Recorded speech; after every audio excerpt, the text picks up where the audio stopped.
So alright guys, here I am back with another tutorial on Django, and in the previous tutorial, as you know, that we just quitted on with these things that were the static module using the Jinja format, and static was actually the folder that was loaded right here at the top that contains every file now.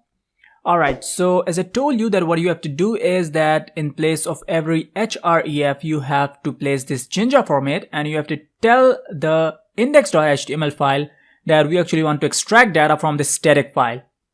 So now I have done all the stuff I need to do. I have converted each and every href, each and every image file location, each and every HTML tag, each and every src tag, and everything I need to convert into this static Jinja format. So now my website is complete. Let me just run it for you. So I will write in Python manage.py run server to run my server, click enter, and my server is finally running. Let's just copy this address, move to your browser window, paste it over here, click enter, and I have got this amazing website right in front of me. You can see that it contains each and everything. Alright, it has this number on the top, and each and everything is available over here. You can see over here the popular destinations that are actually 6 locations over here. Then we have the testimonials, then we have the best tips to travel light and things like that. We have got discount things over here. And then you can contact this website as well by giving them a call, come and drop by, and by sending them a message. Alright, so basically this is a static website. So far you have seen this beautiful website over here, but everything on this website is actually static. For example, if I just move on to index.html over here, move to the prices tags over here, that must be somewhere down here. In the destinations, this is the introduction column, then this is the destinations column, and in this destination columns what I want to do is that I want to change the price. Now as you can see that it has the price that is starting from $679, and if you see over here as well, you can see that for this location, that is Bali, we have the prices from $679, and you can see that it cannot be highlighted as well. Alright, so the reason behind this is that it is a static data. For example, if I want this offer to be changed, for example, there are some taxes logged upon me by my government, and I want to change the prices and I want to increase the prices. So let's say I want to change it to $700. Alright, so I have changed the prices, and if I now refresh this page, you can see over here that the price has changed from $679 to $700. But this is actually not the way we want to do things. We cannot just go on to index.html and change things. What we want over here is something like a dynamic process to change these values. So what we are going to do is that we are going to make things dynamic over here. So starting on with the price, we are going to go to views.py. And in this views.py, what we are going to do is that we are from here going to send some data. The very same we send the name when we were printing the hello world message, and in place of world we have printed the name of someone we want to print, and that was basically sent in from this views.py. So what we are going to do is that we are going to specify the tag to be price. That is going to be quoted in single quotation marks. Alright.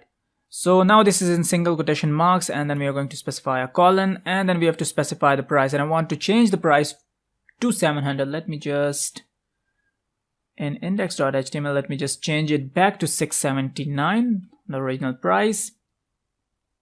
Alright, so now we have changed this. Now in the index.html, we also have to tell it that we are actually sending some data from views.py, which you have to catch over here.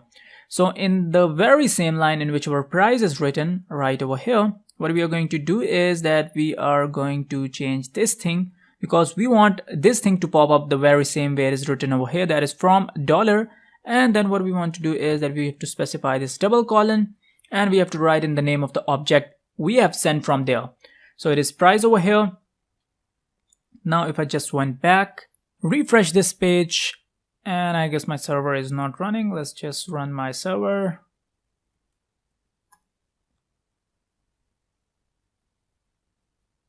Alright, so my server is now running. Let me just copy this address. Let me just open a new window, paste it, click enter. And if you just scroll down, you can see that the price of barley is now changed, but this time this is a dynamic change, not a static change, which I did in the previous case when I just removed 679 and placed 700. That was basically a static change. So we don't want any kind of static change. We want this website to be linked with Django. So what we want is that we want to send in static data from the Django, or you may say the Python code, to the index.html, and that's where we want the data to change on this website. So now this price over here that is from $700 is basically changed due to this process we did.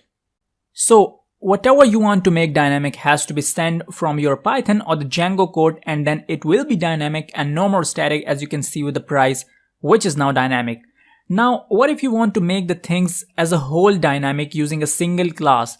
So what we will do over here is that we will create a class for that, having all the attributes that are needed, in this case, the name of the location, the price, the offer that is inscripted as special offer on top of barley.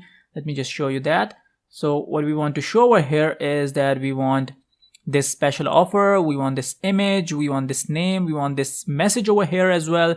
We want to make everything dynamic over here, and we also need an ID over here. Now ID is basically going to be a simple reference to the object we are referring to and nothing else. So this is basically where the models.py class is going to come in, and it is going to help us to create now a model. So to create a model, you have to just open this class, that is models.py. So here we are going to create our very first model. So the name of the class we are going to create is going to be destination. And in this class, we are going to have 5 attributes. The first one is going to be an ID, the type of which is going to be an integer. Then we are going to have a name in the next line. Alright, so a name, and its type is going to be string. Then we are going to have an object image, and its type for now is going to be string. Then we are going to have another object, DESC, that stands for destination over here, and it is also going to be a string. And finally the price, which is also going to be an integer. Alright, let me just add a space over here so that it treats it like an integer. So now we have created a model, but now does our compiler know that we have created a model? No, it does not, because we have created this model only in this models.py. So in the views.py, we need to tell the views.py that we have created a model, and you don't have to render this thing anymore. You have to render that model we have created. So we are going to create an object for the first model. So we are going to have dest1, which is basically going to refer to destination number 1. So it is going to equal to the name of the class, that is destination. And this destination is basically now the very first object for this class we have created, that is destination. So whatever you want to refer over here, maybe it be the ID, name, image, destination, or price from this class destination, it can be referred using this object, that is dest1. Now you can see that we have a red line at the end of this destination over here. Now what is the reason behind this? Because we have not imported our models here. So we are going to write in from .models import the name of the class you want to import. So it is destination over here. It is going to be import. Alright, so you can see that the error is now disappeared. So now what we have to do more over here. Now what we have to do over here is that we have to change this thing as well. Now in place of price, we have to write in the name of the object we have created, that is dest1. Now what dest1 is going to do is that it is going to fetch each and every object, or you may say each and every attribute of this model we have created over here. So in here we are going to also write in the name of dest1 over here as well. So now in the index.html, in place of the name, what we are going to write is that here over here in place of Bali, we are going to, let's say first change the name. So the name of the object for name we have created is name. So we are going to write in dest1.name. So dest1 is going to refer to the class name because it is the object of the class, and then this name is going to basically refer to the name we want to change. So I guess that's it. Let me just close the server and then rerun it.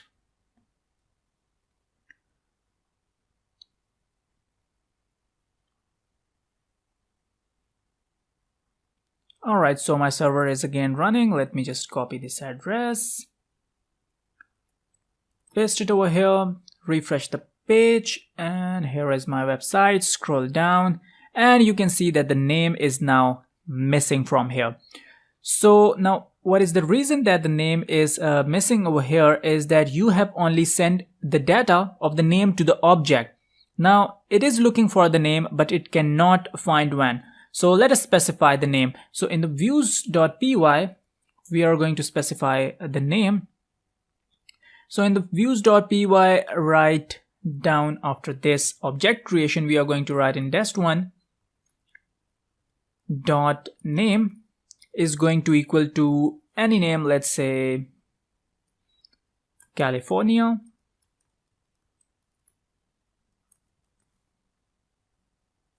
Alright, so the name of the city is now California, which we have specified. So this is going to be sent to index.html. Index.html is going to start looking for the name that is created with this object test1. It find it right in this object. So now if we refresh the browser window, alright, so our website is now again running and you can see that the name has now been changed to California. So this is basically now dynamic. This is not static anymore because we are sending it from our Django code.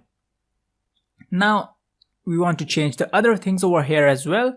So right after this dest1.name, we are going to write in dest1.dese that refers basically to the message, I guess. And in place of California, let's say we are going to write in the city that never sleeps. Alright, and we are going to specify one more thing over here, that is test1.price. So it is going to change the price for us, and let's just specify the price to be 750 so that it is somewhat different from the previous price that was 700 in our case. So this is going to remain the very same for every case. Now in the index.html, what we are going to do is that in place of the destination, so in place of a price, we already have our tags set. In place of name, we also have our tag set. Now the only thing we have left over here is this thing over here. So here we are going to specify dest1.desc. And I guess that's enough. Alright, so let's just refresh this page again and you can see that we have got everything over here. It says California, it says the city that never sleeps, and the price is missing. Let's just rerun the server and that will be good to go as well. So let's just run our server and copy this address from here. Paste it over here again, refresh our page, and the price is still missing. I guess we have missed something over here. Yes, we have. We have not specified the name of the object, that is dest1.price. And I guess this is good to go now. Refresh the page again, and the price is right here, 750. So everything about this city over here, the image you can see, California, it says the city that never sleeps, and the price is from $750. This is not California, by the way. Alright, so now you must be thinking that we have also created an object for this image. We also have created an object for ID, and you must also be thinking that I have told you that we will be doing something about this special offer as well. We will be doing about this in the future tutorial. So for now you can see that how the static data for the first destination has changed to dynamic data. And now it will be whatever we send from our Django code. So now what we are going to do for our ease is that we are going to reduce our code a bit, and let's just remove 3 destinations right from the bottom here. So what we are going to do is, let me just first show you that how these destinations starts and ends. So basically this is the column that starts for the destinations, and if you just scroll down a bit, this is our destination number 1. That was Bali in the previous case.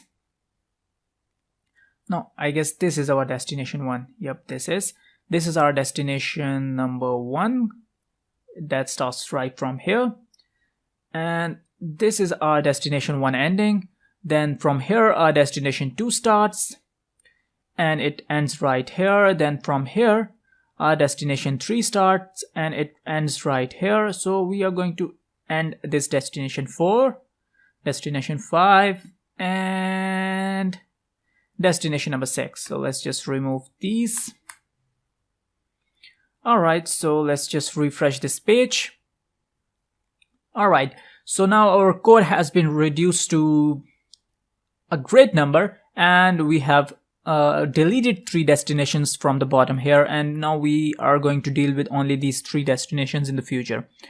So I guess that's enough with this tutorial. I hope you are enjoying all this. In the next tutorial we are going to be covering more interesting stuff, so stay tuned for that. But before I quit, I have got an assignment for you. I want you to do the very same thing for the other 2 locations left we did for the first location.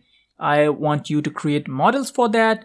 I want you to make objects. I want you to send in the dynamic data for those 2 locations, and change the name of the cities, change the prices, and do whatever you want to do with these. For the images thing, we are going to cover it in the next tutorial. So for this tutorial, thank you so much guys for watching, and I will see you guys in the next tutorial.